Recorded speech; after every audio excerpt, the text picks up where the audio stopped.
How we doing, everyone? Coming at you guys with another live stream. We had to because we got some great news for the Baltimore Ravens, man. This team continues to get better. Here we are with the news that the Ravens have signed wide receiver Andy Isabella, a recent cut from the Arizona Cardinals. Apparently, the Cardinals and the Ravens have some business. They like each other's players or something, man, because, the Cardinals poached Trace McSorley off our practice squad last year. We made a trade with them for Hollywood Brown, right? Got our first-round pick, which we used to draft our rookie stud center, Tyler Linderbaum. By the way, I ordered me a Yon, what's up, man? I appreciate you being here in the chat. Greatest Ravens channel, man. I appreciate that. Definitely don't think I am, but I appreciate the praise for sure, man.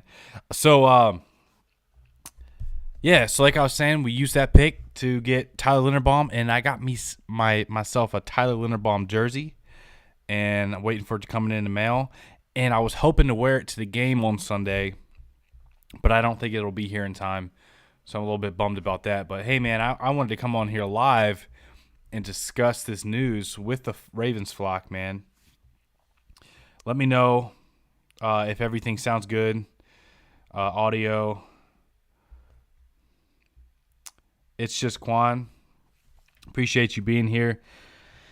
We need his speed. Only deep shot we connected with was Bateman, his 55-yard touchdown in week 1. Yep, the one where he blew the top off the defense against the Jets. He got behind the defense there. We've used the wide receiver speeds in other ways. If you think about that Bateman slant, that catch and run, where he just books it down the sideline. He posted the second highest speed in the entire NFL this year, according to Next Gen Stats. He posted, I think, 21.2 or 22 miles per hour as a ball carrier, which is crazy. But we haven't really taken many deep shots, and I think part of that is 2 of the games we played in, man, have been pouring down rain, which kind of sucks because the game script, the probability of hitting a go ball on a deep route, like against that Buffalo game, was very slim. You saw even Stephon Diggs had balls bouncing off his hands, and yeah, so definitely a great deep asset from Yon. That's what I'm excited about with Andy.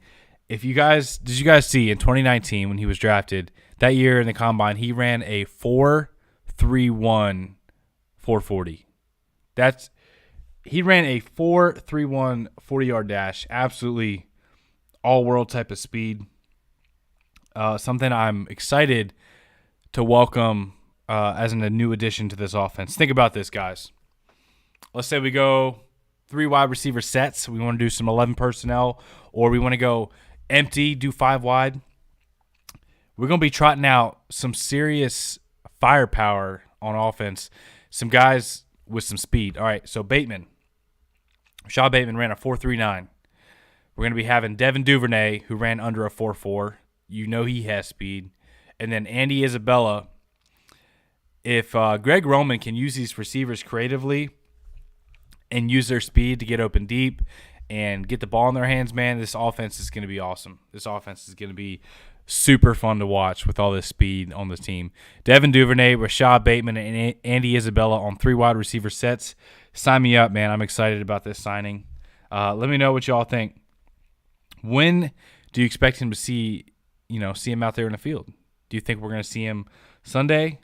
If he signs today, that's Wednesday, Thursday. No, probably not. So we'll probably see him next week, but we'll see. We saw some guys play with only a few days of practice, and we'll see how fast he learns the offense. But, man, I'm excited about this dude's speed. So let's look at some stats. All right, so this year he only has 2 catches. He kind of fell out of favor with the Cardinals staff there. Obviously, they made the trade for Hollywood, and then they still have AJ Green there in town. They have D-Hop coming back, so he was kind of low on that depth chart. But man, one man's trash is another man's treasure. That's how I feel right now, because if they don't want to use him, I'm happy to bring him in Baltimore and see what he can do here. Do you guys remember in the preseason when we played the Cardinals and Andy Isabella had like 100 receiving yards? He was absolutely torching Brandon Stevens. You guys remember that? Is that just me, man? But tell me in the comments if you guys remember that. I remember Brandon Stevens getting taken to the woodshed by Andy Isabella. He looked like not just a gimmicky gadget type of guy. He looked like he could run some routes, and he was getting open deep, different parts of the field. I'm excited about Andy Isabella. So check it out. Last season, let's look at some stats here. So in 2019, Andy Isabella, obviously as a rookie, he had 13 targets, 9 receptions, and 189 yards, averaging 21 yards a catch. That's pretty impressive. Quran Cruz, appreciate you being here. He said, when will Gus Edwards start for Ravens? Well, I don't know if he'll ever start, if, in terms of being like RB1, like starting the game. If J.K. Dobbins is back fully healthy, I expect Dobbins to get the start. But when it comes to him actually getting out there and playing, apparently he looked good in practice today. Fully cleared, in great shape, and he was running routes in practice today. So I would say, based off what we've seen so far with the Ravens, probably we're going into week 5, so I'd say we'd probably see him week 7. It's possible we could see him week 6 after this Bengals game, but I'm leaning more towards week 7 is what I foresee with Gus coming back. So Dre Mason said he's 5'9", man. He's not going to do anything. Well, the good news is you don't have to be tall to get open. And we saw that with Hollywood Brown. I think he was 5'9", and he had 1,000 receiving yards with the Ravens last year and got open deep, took the top off some defenses. So, I don't know, man. Dre said he's not happy. You got to look at it like upside. Like, what does it hurt to bring him in? He's probably on a very minimum type of deal. All right? So what's it hurt? The worst that happens is he doesn't produce for your offense. You're not what he thought he was. He has drops, whatever. And you roll with the guys you got. You roll with Prochet and Duve and Bateman. But best case scenario, you bring in a guy who gives you instant production, who gives you speed. And this is what I'm talking about, is if Greg Roman can unlock – well, Hill's 5'10", it's speed, is what Baltimore Get Up said. Dre Mason said his stats are terrible, man. He couldn't shine in a pass-heavy offense. I get your point on that for sure. But you've seen it before where sometimes guys need to change the scenery. And that could be the case. But if he was never on the same page with his quarterback, then it doesn't matter how talented you are. If you're not in favor with your quarterback or your coaching staff, you're not going to put up stats. And the other thing is I don't think they really – when you have guys like A.J. Green, DeAndre Hopkins, you're probably going to fall down in the depth chart a little bit. That's my opinion on it. But I'm excited about the signing. So in 2019, 189 yards. 2020, 224 yards, 35 targets, 21 catches. 2021 looks like he did absolutely nothing. He had 13 yards. I don't know if he was injured. I think he had like an ACL or something in the beginning of the season. And then this year, I think that's what it was. You look at it, about 200 receiving yard seasons, okay? His rookie year, and then the year after, start to gain a little bit of traction. Then he has the injury, and then comes back in, at that point, the Cardinals had already traded for Marquise Brown. So do they need him already? Do they need 2 small body type of guys? Probably not. That's why they gave Andy Isabella permission to seek that trade. Ultimately, the trade didn't work out, and they released him. And the Ravens said, fine, I'll snatch him up. I'll take some more speed on my offense. Worst thing that happens is he doesn't produce, and we let him go. So to me, it's a win-win. I don't see an issue with the signing. I'm excited about it, man. He can't beat our senior citizen, A.J. Green. Baltimore Get Up says, I'm aware speed isn't everything, or then Way more people could be wide receiver. Yeah, that's true. Now, I want to get into something else besides the Andy Isabella signing. Let's look at some potential trade targets because we've seen it the last few years. Eric DeCosta has pulled triggers before the trade deadline. And Trey Mason said, should have brought back Polk. Come on, man, 50-50. Or Bridges. It's just Quan. Y'all say he couldn't beat out A.J. Green like last year. Bateman wasn't on the sideline against the Dolphins, and he was our best wide receiver. He just needs playing time. Yeah, we'll see, man. Let's talk about some possible trade targets because Eric DeCosta has pulled the trigger 3 out of the last 3 seasons since he's been the GM. We got Calais Campbell, pulled the trigger on that trade for a 5th-round pick. Traded for Marcus Peters. Traded for Yannick Ngakoue. So he's been pulling trades left and right. And he's not afraid to pull the trigger before going, into the middle of your season, the ending stretch of your season, before that trade deadline ends. So let's talk about some targets, man. I've been looking at some teams. The first thing you got to do is when you're looking at trade targets is you go around the league, you look at the standings, and you look at what teams know they're out of it. What teams need a quarterback next year and want to, tank pretty much. What teams want to offload some money off the books and get some more draft capital for the upcoming draft. And look at it right now. The Commanders are 1-3. The Saints don't have a quarterback of the future. So those are 2 trade, kind of teams. The Panthers, not looking too hot. We know Baker's probably not the future there. So it's funny because before this signing with Andy Isabella, I was really thinking about, dude, what if we, low-key kind of traded for DJ Moore? The Maryland guy had 1,000 receiving yards every year of his career, but not on the same page as Baker Mayfield.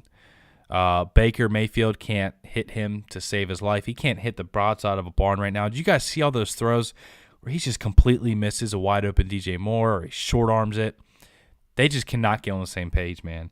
And I was thinking between, they got 2 receivers over there that I wouldn't mind pulling the trigger for with Robbie Anderson and DJ Moore.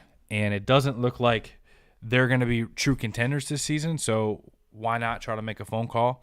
Could you imagine DJ Moore, Rashad Bateman, and Devin Duvernay on the same offense with Mark Andrews? That'd be dangerous, man. That would be dangerous. Trade targets: Mims, Lockett, Tony from Giants, and Michael Thomas. Ooh, I like the Michael Thomas one, man, but Michael Thomas is always hurt. I can't remember the last stretch of 3 or 4 games where he just played and he wasn't hurt. DJ Moore from Maryland, great route runner. Yeah, that would be my ultimate trade target if we, had DJ Moore alongside Rashad Bateman and Mark Andrews. Man, that would be something. So with the Panthers, DJ Moore and Robbie Anderson, those are my 2 guys I'm looking at. The Saints, all right, Mike Thomas, I ain't opposed to it, but let me know what you guys think about that middle linebacker position, all right? We had some guys coming for Patrick Queen's head after the game on Sunday. Didn't think he actually had that bad of a game, but there's just a couple times where you need him to step up and make a play, and he drops an interception or he overshoots something, and it gets frustrating at times. I get it. We have high expectations for middle linebacker here in Baltimore. So it's just Quan said – Trey Mason said, I think Mike Thomas fake hurt just to not play. That's funny. It's just Quan. I low-key wanted us to get Cooks or Robinson with the Panthers. Yeah, man.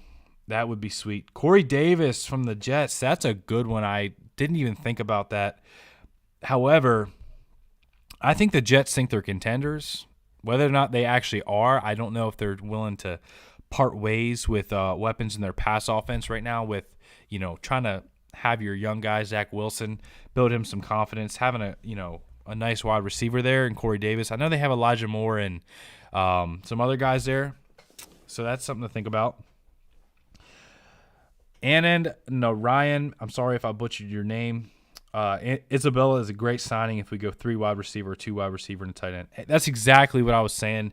Is I like the idea of that much speed on your offense. If you can get creative and get some guys on some underneath routes, some mesh routes, and you have attention being pulled from the defense from, Duvernay or Bateman running a go route, and you can get a guy like Andy Isabella or someone the ball with their hands in space, I think they can make a lot of damage, make a lot of things happen with the ball in their hands. That's what's exciting. Trade for Deion Jones or Roecon Smith. Hey, Dre Mason, we're on the same page, man. Deion Jones was actually on my list here that we were going to get to. However, I think he's coming off IR, so I don't know how that would work if he's fully back healthy yet, because they usually have to pass a physical before trades are officially materialized. But I would not be mad about bringing Deion Jones to Baltimore. Roecon Smith, I still would love to see it. Just a freaking stud in the middle of your defense. And that could really calm things down, because you got this top talent in the secondary right now with Marcus Peters, Marcus Williams, and you got some guys up front. If you get a stabilizing force in the middle who's flying around making plays, that defense could be really dangerous, and it really makes me upset. I don't know what y'all – tell me what y'all think, man, but every time I remember that we lost out on the Bobby Wagner sweepstakes when we apparently offered him more money than the Rams, I'm just like, man, what could have been having studs on all levels of your defense. I would have loved to see freaking Bobby Wagner here, man. So it's just Quan. We would rather have a good pass rusher and live with Queen, or trade for a linebacker and just hope Bowser or Jabba can fix this issue. Yeah, so that's something I've been thinking about. It's just Quan is I don't really think we need to make a move at outside linebacker with the amount of guys you have now with the guys coming back. So think about it. Jason Pierre-Paul, first game with the Ravens. We don't really know what he's going to bring yet, but I think he still has some juice. Okay, Justin Houston has been a legit pass rusher when he's healthy. Missed the last week with the hamstring or the groin issue, but he's legit getting after quarterbacks when he's out there. Odafe is starting to pick it up some. He got that big sack on third down, the forced fumble. So then you throw in a Jabba and Bowser. I don't think we really need to make a move outside linebacker. If we were going to make a move, I'd like to see it at inside linebacker. So let's go ahead and get to my next target, man. Y'all are going to think I'm crazy. But talking about the Saints, this guy's a little bit older, but he can play ball. And talking about a stabilizing force, what about Demario Davis? All right, the third-round pick from 2012, who's been just an absolute stud in the middle of a defense. Doesn't have the greatest speed, but he drops in the right spot. He knows where to be. He does not miss tackles. Okay, he has an 82 PFF grade so far this season. So I wouldn't be mad about bringing a guy like Demario Davis. They need to offload some cap. They're not a contender. They need a quarterback in the draft next year. So what do you guys think about Demario Davis? I would not be mad about that. Dre Mason, we need pass rusher to help the corners. That's my first in my pass. But that's what I'm saying is if you're truly trying to upgrade your defense or upgrade your team for the long haul, for a postseason stretch, how about an inside linebacker or even another corner who can, as a veteran presence as your slot corner, over an edge rusher whenever you have edge rushers coming back, like Ojabo and Bowser. Because Bowser's no slouch, and Ojabo has a lot of freaking potential. Should have been a first-round pick. 11 sacks last year in college. Insane. Demario Davis is a pro. He's valuable. He's always been good. Davis is a hot pick. Thoughts about taking Queen or Bynes out and replacing with a box safety like Clark, or maybe even try to get Jefferson off the practice squad? So that's a good question, and I've thought about that before. But whenever you do that, teams are going to audible to a run play. Like if you have one linebacker down on the field, you're kind of leaving your guys out to dry in the run game. And then the other thing is, I like Josh Ross, man. Josh Ross could be coming back in a few weeks, and I would not be mad if we trotted him out as a starter at all. Like, I saw enough in the preseason, and he's young. He's got potential. I would not be mad about starting Josh Ross. Need a drink break here.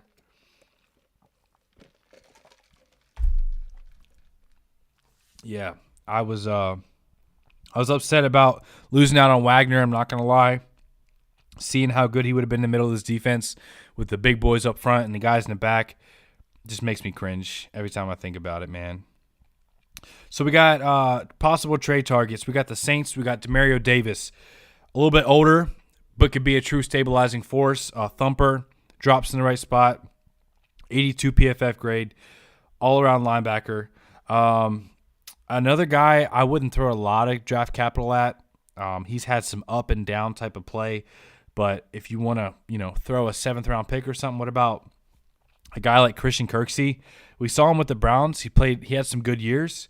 He has like an average PFF grade right now, but the Texans are 0-3-1, so it wouldn't hurt to give that a call. The Texans also have that outside linebacker that I was really high on coming out of the draft a couple years ago, Jonathan Grenard. Really liked him, and he's actually gotten after the quarterback some. I would love to make a move for him, but like I said, man, I think we're all right at pass rusher with all the guys we have coming back. And then for the Panthers, we talked about Robbie Anderson and DJ Moore. Those would be beautiful moves. I just don't. When's the last time the Ravens have made a big time trade for an offensive player? I'm trying to think, because we traded for Peters, defense, Campbell defense, Yannick Ngakoue defense. When's the last time we traded for a big time playmaker on offense? I can't remember, man. But what's crazy is all the reports that year that the Cardinals traded for DeAndre Hopkins, Baltimore was apparently in on that sweepstake and was trying to make a move for D-Hop. But ultimately, I think the Texans wanted to keep him out of the conference, so they went with the Cardinals. But I think the rumors is that we offered the same amount of draft capital for DeAndre Hopkins as the Cardinals did Anquan Bolden. I don't think that was I don't remember how much draft capital that was, but I don't think it was a lot. For real, I wish we would have landed Tyrann Mathieu. He plays slot, free safety, strong safety. Love my boy, and he played like a Raven. Yeah, he was apparently rumored to the Ravens, but it never. Once we signed Marcus Williams, which I'm 10 out of 10 glad we got Williams over Mathieu, because that dude's been a difference maker, man. He's rangy. He's just always around the ball. He's got a nose for the ball. Can make up a lot of ground really fast. So happy that we brought in Marcus Williams. I honestly think that was one of Eric DeCosta's best moves that he's made as a GM, was bringing in Marcus Williams. Now, thinking about kicking ourselves in the butt, right, for guys we missed out on. So we talked about missing out on Bobby Wagner. But could you imagine, do you guys remember when the notification came across your phone that the Baltimore Ravens signed Zadarius Smith? I was so freaking pumped. A 12-sack guy, an elite pass rusher, was coming back to Baltimore, and the team that drafted him. Could you imagine if Zadarius Smith was paired up right now with Calais Campbell, Matabike, and Owe and Houston? Man, that would have been so sick. Yeah, EDC kicking himself about not giving Zadarius a little bit more. Excuse me. We'll never make a trade like that. All we can expect is a move like this. So I think if the Ravens see a weakness or see an opportunity, that's one thing I like about Eric DeCosta is, he's constantly looking for ways to improve the roster. We're a couple of weeks into the season, and he's still making moves. I'm sure he's making phone calls every day about guys. And I think you'll see before that trade deadline starts to hit and teams start to – because teams always want to hold out hope. They're like, all right, we can still be a contender. We can still make a playoff run, whatever. But once the realization hits them that, okay, this ain't my year, I need some draft capital, whatever, and you get an offer, you might just say, why not? So once we get a little bit closer to that deadline, teams start to see where they stack up in their division with their standings and everything. I really do think the Ravens are going to make a trade. And out of those guys, let me know who do you think is most likely. We talked about Robbie Anderson, DJ Moore, Demario Davis. Talked about some other guys. Let me know in the comments, in the chat, who's your top trade target? Who would you like to see here in Baltimore? Mark, what's up, Flock? I kind of like this Andy Isabella move.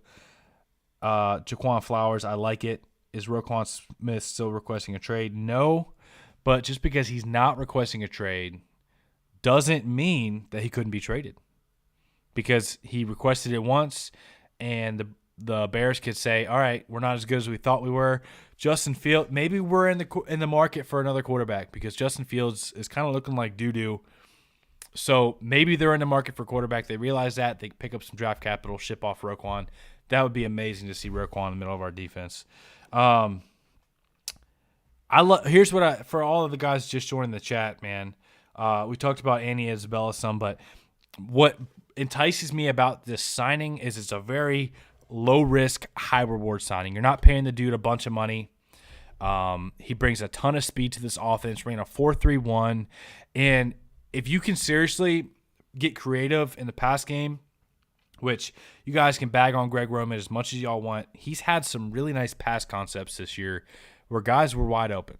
All right, even though on that fourth down play last week, Devin Duvernay was wide open, the pass concept worked. Lamar just had pressure in his face and didn't see it in time. So if he can get these guys the full talent out of them, their full abilities with Devin Duvernay, sub 4.4, Rashad Bateman, sub 4.4, Andy Isabella runs a 4.31. That's some serious speed on that offense, man. And we saw the run game is starting to emerge a little bit. We're starting to actually hit some gaps and open some lanes in the run game. So if we can get that run game going with the quick strike offense, picking up chunk yardage with some of these speed receivers, this offense is already dangerous. It's going to get even better. Now, this is what I think needs to happen, all right? Tell me whatever y'all want to – I'm going to tell y'all raw, my honest opinions. I love Morgan Moses. I thought it was a great move. I think he needs to be on the bench. Straight up. Let me know what y'all think. I think Morgan Moses needs to be on the bench. Whenever I go back and I watch tape, I see Morgan Moses is one of the most common denominators on why run plays are being blown up or why pass protection is breaking down. And I like the upside of Daniel Falele. You saw what he can do on the left side. If you put Falele back on the right side, his natural position, next to Kevin Zeitler. So you have Kevin Zeitler and Falele on one side. That's a freaking wall right there. And then you have Ronnie Stanley and Ben Powers, who's been playing pretty well on the left side with Linderbaum in the middle, the rookie stud center. I like that line. Now, I'm okay with seeing some growing pains from Falele a little bit earlier in the season, like now week 4, 5, 6, 7, 8. But if you're going to make a move to put Falele in, do it now. Let him get the growing pains out. Let him pick up more of this offense before we get down later into the season and into a playoff run. Why not? Why not bring in Falele to play on that right side and bench Morgan Moses? I know we like our vets here in Baltimore. The coaching staff does. But why not put Falele over there? You know he's the future. That's what I'm saying. Why not get the future out there sooner to have some starting experience and get him ready for a postseason stretch? Mark with a super chat. I appreciate you for sure. He said, keep the lives coming, brother. Love the positivity you bring the flock. So, yeah, Mark, really appreciate that, man. Thanks for being here. Thanks for the super chat. Everyone who's here in the chat, I appreciate you guys. Go ahead and hit that like button if you're enjoying the stream so far. It helps push out the stream to more people. So, yeah, man, I'm I'm a real Ravens fan, and I'll tell you if I don't like something, and I'll complain and whine about it a little bit. But if you guys want to come on here to just be miserable and say fire everyone, Harbaugh sucks, Roman sucks, everyone sucks, and just be completely negative, that ain't me, man. That's not me. I'm a positive dude. I'm a glass half full type of dude. And I like to spread positivity and good vibes. I don't like to spread. I mean, this world has enough of trash out there, enough of negative vibes and all that stuff, pessimism. So I'm here to be positive, man. So yeah, appreciate that for sure. Put Macari in and Moses' spot.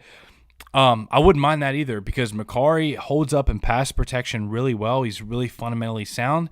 But my only thing is if you know Falele is your future with all that upside and size and that ability to bully dudes in the run game, I would rather put Falele in on that right side. Let me know what y'all think in the comments. Core Buster said, I like Falele, but Ravens try not to give rookies too much responsibility if they can help it. You're right. And that's what we were talking about. And I agree with this Moses take. He's a vibe guy, but Falele might be the answer. Yeah, and it's like at this point, if you see, Morgan Moses is playing to at a below average level, what's it hurt to try Falele out there? Even if Falele plays at a below average level as well, you're not downgrading there. The worst that happens is Falele goes out there and falls flat on his face and isn't ready, and then you put Morgan Moses back out there. So I'm all for it, starting Falele on the right side. And I say if you're going to do it sooner rather than later. I like the upside there more than I do with Moses. As much as, I like the Moses leadership, what he says. He's a real cerebral, smart type of guy. Really like the dude. I think Falele has the bigger upside, and he's definitely the future here at right tackle. Maybe even left tackle. You never know. Dwayne Hamburg said, that's a fact. Mark said, we need it. Ravens been down 14 seconds all year, and Ravens Twitter is ready to fire everybody. You're right. It's funny because this team is truly a good team. You took the Bills, the best team in the NFL, right? Super Bowl favorites. You had to lead the whole entire game except for the last couple seconds. You were dominating in that game. On defense, you were shutting down Diggs. Allen had a couple plays here and there, but you were the better team in that game. So we couldn't finish it, we couldn't close it out, but there's still so much optimism to go about this with this team. I mean, we're only in week 4, and we have one of a top 5 scoring offense. The defense you've seen is getting way better. And let me know what y'all thought about the Marlon Humphrey press conference today. Did you guys hear it? Did you guys see any of that? Because I really liked what he said. He said that we're so close on defense. He said that some of the times when you watch the tape, we're either right there and miss the play, or we don't execute and make a mental error. It's not like we don't have the talent. He said we have the talent and the coaches are putting us in the right spot. We're just barely missing out and not executing. And I really liked what Humphrey said about that. He said that some of the younger guys were still learning the defense and meshing with the older guys, and that Marcus Peters is just now coming back. You're seeing now that once Peters is settled back in, opposite Marlon Humphrey, it's going to settle down the secondary. They're going to start playing really good lights-out ball. And I love how Marlon Humphrey said he wasn't satisfied. Someone asked about how him and Marcus Peters were rated as the top 2, the best cornerback duo in the league. And he was asked, what do you guys think about that? He said, I don't think anything of it because we got a lot of work to do. I mean, yeah, it's cool that they said that, but we're the number 32 pass defense right now. And that's on me. That's on my shoulders. And I like how he took that responsibility. Even though Marlon's having a really good year, already has 2 interceptions and looking really good in coverage, playing physical Marlon ball like we're accustomed to seeing. But I love how he took the responsibility, took it right on the chin, and said, it's my job to make this secondary better, this pass defense better. And I love when you hear that out of players, man. That just fires me up. Will you trade for Montez Sweat, dude? From Becky Fishback, I would trade for Montez Sweat in a heartbeat. I'd give up to a second for Montez Sweat. I would give up some serious draft capital because the dude is good at football. The dude is fast. Could you imagine Sweat and Odafe's speed coming at both tackles, and then a guy like Campbell, Travis Jones, and Matabike pushing up the gut? That could be a nice pass rush. But the thing is with Ojabo and Bowser coming back, and then the recent signing of JPP, I think if you're going to send draft capital towards a trade, you should do it towards a nickel corner, like a veteran corner who, let Marlon and Marcus play on the outside and feast. And Kyle Fuller was supposed to be that guy, but obviously had the torn ACL in week 1, which is a big bummer. Brandon Stevens is starting to play some better ball. But, I saw someone say something about a corner earlier. I forget who it was. Dante Jackson. He said, Becky Fishback said cornerback Dante Jackson. I would not be mad at that. Robert, differentials, we need pass rush. I agree with you, but I just think it's coming soon. I mean, I think we might have to be a little bit patient on that. I think it's coming soon. Jaquan Flowers said Marlon was pissed. Yeah, he definitely was. He was asked. Did you guys see that? When he was asked about last week or last year, he said, "No, I ain't answering it." Like, he was nice about it at first, and then after the third or fourth question, he was like, "Don't even talk to me about last week or last year. It doesn't freaking matter. I'm playing Jamar Chase this week, and I'm trying to lock him up." That was his mindset. He didn't come out and say that directly, but that's the vibe he was putting off. Let me know if you guys felt that same type of energy. MB Wells said, "What's up with Ben Cleveland?" He's just still riding the bench right now. Ben Cleveland's still riding that bench, keeping it nice and warm. You know why? Because Ben Powers is playing some good ball. Ben Powers is holding on to that job, fighting for it with his life right now. And I'm not mad at it. I like the way Ben Powers is playing right now. He's looking good in pass pro and getting better in the run game, which is weird because in years past he was looking good in the run game and struggling in pass pro. This year I think he kind of flipped the switch a little bit. Robert Odafe needs to get some pressure. Finally, last week we saw it. Got the big sack on third down and had quite a few pressures. Corebuster, any info come out about the details we offered for Sidney Jones in Seattle? I hadn't seen that yet, but I would love to hear more about it, man. Dwayne Hambrick said, "I miss Jimmy Smith, man. Odafe Owe needs to get tougher. He gets bullied out there a lot." Corebuster said, "Hope our DBs come out with fire from all the smack that the Bengals were talking about our practice squad secondary they faced last year." Yeah. The reality is when Lamar Jackson was asked about the what happened last year, he said, "We know what happened with that team last year." He said, "We're not here to make excuses.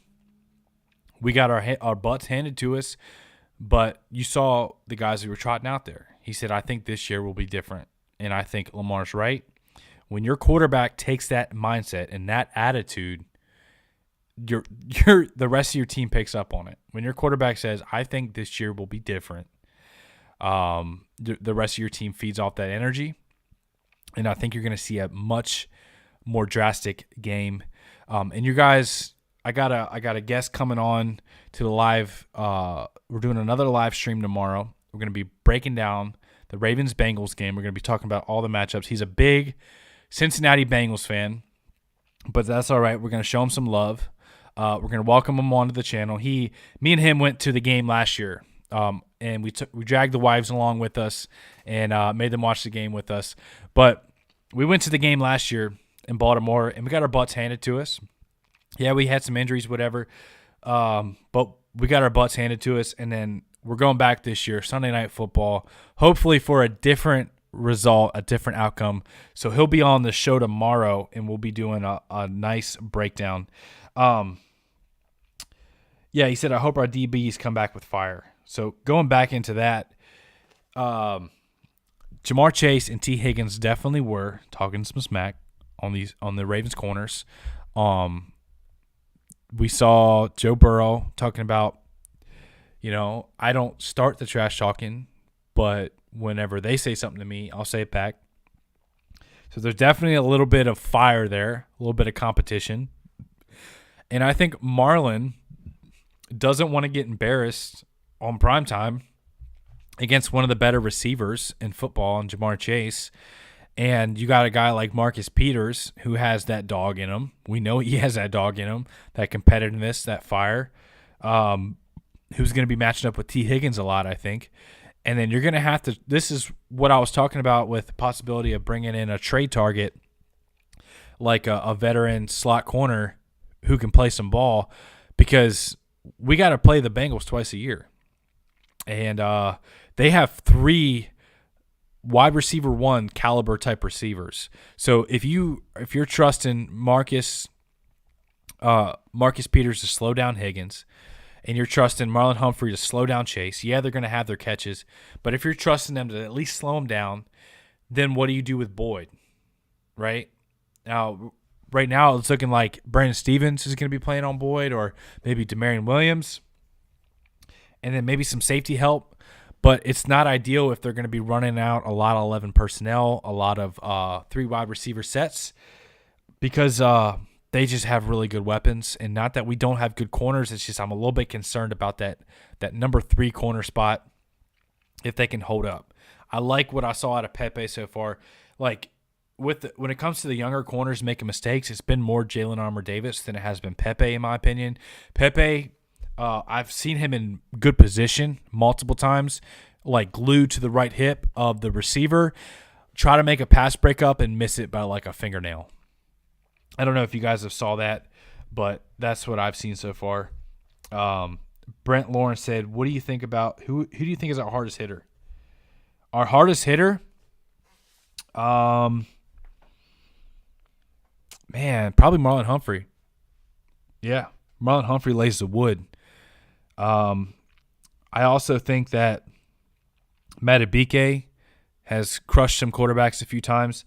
And Odafe, do you guys remember that hit he made on Teddy last year? That Teddy Bridgewater where he like popped his helmet off? Odafe, when he gets rolling with the full head of steam with that 4.39 speed, and you got 250 pounds rolling that fast, he can hit some dudes hard. Now, obviously, we haven't seen it a ton this year, but you've also seen the forced fumbles. He's no stranger to forcing fumbles. He forced one last week. He should have had 2. You guys saw that goal line attempt at the last minute where we tried to let him score or whatever, where he tried to strip it. That ball was moving. You guys saw it last year on Sunday Night Football against the Chiefs. Saved the game against Clyde Edwards-Helaire, knocked the ball out. He's no stranger to punching the ball out. So I like Odafe's brand of football, but he's also been asked to drop into coverage over 20 times this year. And last year he was asked to do that 20 times total throughout the whole entire year. So he's already dropped more into coverage this season than he did in the entire season of last year. Now, what's going to help out with that is when you get Tyus Bowser back, because he's a true Sam linebacker. And he's going to help let Odafe pin his ears back and get after the quarterback a little bit more. Now, our pressure without blitzing a lot is the key. Yes. I like that you brought that up, Lenny, because we're going to need safety help for Jamar Chase and T. Higgins. You can't if the Bengals are going to score on you, let them earn it. Let them drive the ball down 5 yards, 6 yards, 7 yards. Let them pick up little slants. Let them pick up some chunk yards in the run game, but don't let them hit you for a 50, 60-yard touchdown where they don't have to earn it. We got to make them work for it, because what is so good about this defense is the amount of turnovers they're forcing right now. If you can make an offense earn it down the field, how many more times of probability are you increasing your chances of turnovers? Each time that offense touches the ball to get, if it's a 10-play drive to get into the end zone, there's 10 opportunities for a turnover, right? If it's a 2-play touchdown, if you didn't get a turnover in those 2 plays, you're screwed, right? So you want to make them earn their drives, make them march down the field. So that's why getting pressure with 4, exactly like you were saying, Lenny, is so crucial, because we need safety help for guys like Jamar Chase and T. Higgins. We need Marcus Williams, Kyle Hamilton, and Chuck Clark to not be doing a bunch of blitzing, Maybe send him here or there. That's what I liked about. If you guys saw last week, we actually were successful a few times that we sent the blitz. We didn't do it too much, but when we did, Josh Allen had to make a quick decision. He was not picking it apart like we've seen offenses do in the past. So Brent Lawrence said, Duke got blocked by McKenzie last week, but agree you can hit hard. That he can hit hard, yep. Yeah, and for all the guys that are joining the chat now, we talked about Andy. Let me know what y'all think about Andy. I like the signing. We talked about some trade targets. Let me know if there's anyone that you want to bring up to mind. If you want to talk about some pass rush, one guy that kind of popped up on my radar that I wouldn't mind trading for is Chandler Jones. Dude can get after some quarterbacks. I think last year or the year before was the number 1 sack leader in the NFL, almost broke the record. I think they ought to swap Queen and Odafe. You're saying have Queen rush and Odafe play middle. That actually, not that I would do that, but with the way Queen is more effective as a blitzer half the time than he is dropping in coverage. Man, I don't know what to think about Queen. Because I see, like, flashes of, like, great play. I'm like, man, what a nice pass drop. What a nice play by Patrick Queen. I like how he stuck that running back, or I like how he traveled with that tight end, or like how he fired into the backfield on the blitz. But then you also have those plays where he overruns something or drops a wide-open interception, and it just hurts. It's like thunder and lightning. It's like night and day, I should say, with Patrick Queen. Brandon Stevens is legit. Yeah, Jaquan, I'm glad that you brought that up because a lot of people have been crapping all over Brandon Stevens, and I thought he's looked pretty good. Like, he got beat a few times, but he's had some tight coverage. And he's got some athleticism. Titchmo, sorry if I jacked up your name. Are you making a Ravens versus Bengal preview? Yes, sir. Just talked about that a little bit ago. We'll be live tomorrow around this time. Got a buddy, big Bengals fan, who will be coming on the show to help me preview. He'll give you all the inside scoop on what's going on with the Bengals, what's going on with that offensive line that was supposed to be so much improved that hasn't worked out too well. And he'll be talking some injury reports, talking about who's in, who's out, and getting us the inside scoop on the Bengals. So, yeah, we'll be here tomorrow night as well, talking some Ravens-Bengals preview. It's going to be a good one. And like we said, we'll be there at the bank. If you guys see me, man, don't be a stranger. Don't be afraid to say, hey, what's up, man? Love to say hi to you, shake your hand, and cheer on the Ravens together, man. If you see me at the stadium, let me who anyone in the live chat going to the game, let me know. Kenneth Hendricks said, yeah, but can you imagine Odafe and Matabike fighting side by side? Yeah. I mean, Matabike has probably, in my opinion, if I had to grade like my top players on defense so far for the Ravens this year, Matabike is top 2 for sure. And I might have to put Marcus Williams above him with how many interceptions and pass breakups he's had. Marcus Williams, man, was a freaking game changer for this defense. Just brought this defense to a whole nother level in terms of the ability to create turnovers and cover ground with the pass game.